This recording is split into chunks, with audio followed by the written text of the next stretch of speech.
Disclaimer: this is a work of fiction.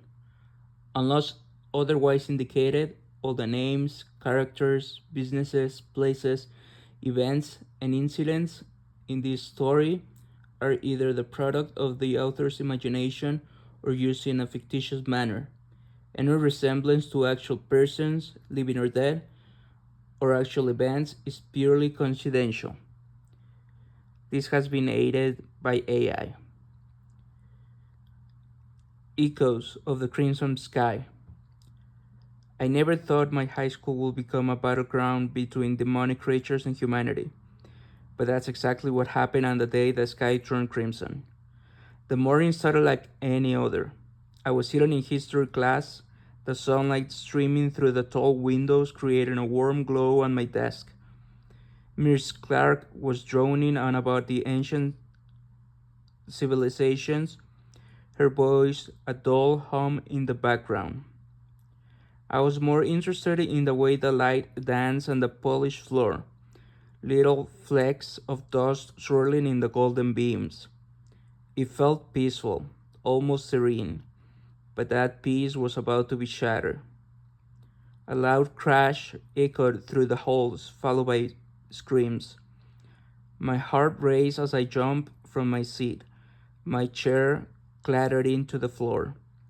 The classroom door burst open and a student stumbled in, eyes wide with terror. Behind him, a creature emerged, a twisted, grotesque figure with glowing red eyes and jagged teeth. Its skin was a sickly gray, and it moved with an unnatural, predatory grace. Chaos erupted. Miss Clark tried to shield us, but the creature was too fast. It leaped across the room, its claws slicing through the air. Desk overturned, and students scrambled to escape. I ducked beneath a desk, my breath coming in shallow grasps. The creature's shadow loomed over me, and I knew I had to move. Adrenaline surged through me as I bolted for the door. I could hear the creature behind me, its growls and the sound of its claws scraping against the floor. The hallways were a nightmare scene, filled with fleeing students and more of those demonic creatures. Blood smeared the walls, and the once bright sunlight now seemed harsh and unforgiving, casting stark shadows that only added to the terror. I sprinted towards the exit, my mind racing. I needed to find a way to survive. As I rounded a corner, I spotted a janitor's closet. I ducked inside, my hands shaking as I locked the door. The small room was dark, the only light coming from a single flickering bulb. I tried to steady my breathing, listening for any sign of pursuit. Minutes passed like hours. Just when I thought it was safe, I heard a different noise, a mechanical whirring. Peeking through the crack of the door, I saw three robots moving through the hallway. They were sleek, metallic, and unlike any technology I had ever seen. They moved with purpose, scanning the area with glowing blue eyes. The robots paused near the body of a fallen student. One of them extended a robotic arm, analyzing the wounds. I watched in morbid fascination as the machines communicated in a series of beeps and clicks, their attention focused entirely on the aftermath of the carnage. Summoning all my courage, I slipped out of the closet and into the hallway.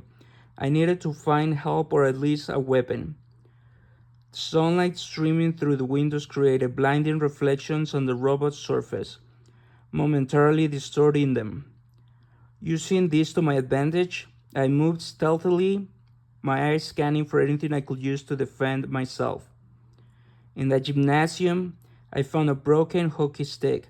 It wasn't much, but it was better than nothing. I could hear the distant sounds of fighting, screaming, and the unearthly growls of the creatures. My classmates, my friends were out there, and I couldn't just hide. Clutching the hockey stick, I made my way back into the chaos. The sun was setting, casting long, eerie shadows across the school. The golden light turned blood red as it filtered through the stained glass windows. creating a surreal and hellish escape. In the main hallway, I encountered another creature. It spotted me instantly, its eyes locking onto mine with a predator gleam. I held my ground, gripping the hockey stick tightly. The creature charged, and I swung with all my might. The stick connected with a sickening thought, but the creature barely flinched. It lunged at me, and I barely managed to dodge, the stick snapping in half. I was on the ground, scrambling backward as the creature advanced. Just when I thought it was over, a burst of energy struck the creature, sending it crashing into the wall. The robots had intervened, their blue eyes now glowing with an intense light. They moved quickly, dispatching the creature with precision. I didn't wait to see what they would do next. I ran, my heart pounding in my chest. I needed to find others, to see if anyone else had survived.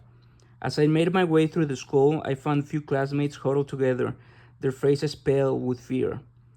"We need to get out of here," I said, my voice steady despite the terror I felt.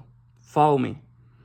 We moved as a group, sticking to the shadows. The sunlight had faded, replaced by the cold, artificial light of the emergency lamps. The school was eerily quiet now. The only sounds the distant echoes of fighting and the occasional mechanical whir of the robots. In the courtyard, we encountered more creatures. This time we found together,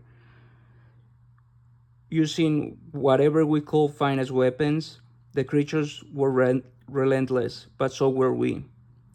The robots appeared again, their presence both a blessing and a curse. They helped us, but their cold, analytical nature was unsettling. We fought together. Finally, we reached the school's main entrance. The doors were blocked, but we managed to find a window we could climb through. One by one, we slipped out into the night. The air was cool and crisp, a stark contrast to the horrors we had just faced. The moonlight bathed everything in a silver glow, and for a moment, it almost felt peaceful. We didn't stop running until we reached the edge of town. There, we collapsed. Exhausted but alive, I looked back at the school, now a dark silhouette against the night sky. We had survived, but the battle was far from over. As I sat there, catching my breath, I realized this was just the beginning. The world had changed, and we will need to adapt to survive. But for now, we had each other, and that was enough. My name is Antonio. This is my story and that of my classmates. We face the darkness and emerge into the light, and as long as we have hope, we will keep fighting, no matter what comes our way.